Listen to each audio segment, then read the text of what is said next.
Sarado pa kami. Babalik na ako sa Amerika sa susunod na linggo. At nagpapaalam ka? Aren't you 3 years too late? Sorry. Sorry? Na ginago mo ko? Na pinagmukha mo kong tanga? Alex, hindi ko naman ginusto. How dare you! Naghintay ako, Ana. Pinaasa mo ako. Pinakamalagang araw yun sa buhay ko. Nating dalawa. Pero iniwan mo ako. Hindi mo kailanman malalaman kung gaano mo ako nasaktan.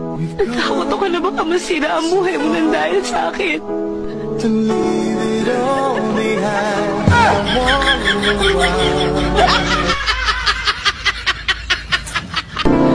Umalis ka na. Why did you go?